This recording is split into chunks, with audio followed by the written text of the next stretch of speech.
বিয়ের আগে আমি প্রচুর টাকা ইনকাম করিয়াছি। এখন বিয়ের পরে আমি পুরো ঘরে থাকিতে থাকিতে অজ্ঞান হয়ে যাচ্ছি। সেজন্য আমি ভাবলাম যে আমার একটু টাকা ইনকাম করা দরকার। তারপর আমার মাথায় আসলো কিভাবে টাকা ইনকাম করা যায়, কিভাবে টাকা ইনকাম করা যায়, টাকা ইনকাম করা যায় কিভাবে।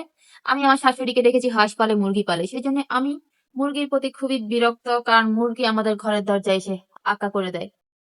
তো প্রথমে আমার প্ল্যান ছিল যে আমি কয়েকটা মুরগি পালবো। তারপর আমি ভাবলাম যে এগুলা হাগু করে দিবে, আমি এগুলা পরিষ্কার করে দিতে হবে। No, no, no, no, no, পালা যাবে না। তারপর আমার মাথায় আসছে আমি কয়েকটা হাঁস পালি। হাঁস পাললে তো হাঁস সারাদিন বাইরে থাকবে, প্যাক প্যাক করবে, পুকুরে পুকুরে যাই খাবে, আমার কোনো টেনশন নাই।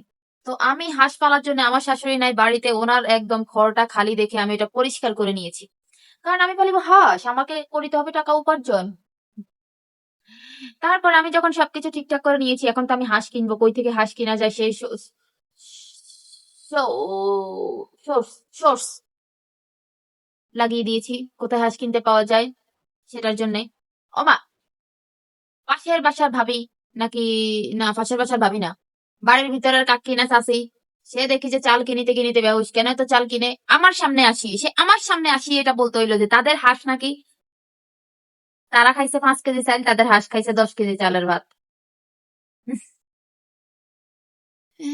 হাঁস নাকি এত পরিমাণে খায়, এত পরিমাণে খায়, মানুষের থেকেও বেশি সে খায়। আমি এই জিনিস পারবো কিভাবে, কেমনে পারবো আমি, আমার টাকা ইনকাম করার প্ল্যান আবার বেঁচতে গেল। এখন তোমরা আমাকে বলো কি করিলে আমি টাকা ইনকাম করিতে পারিব।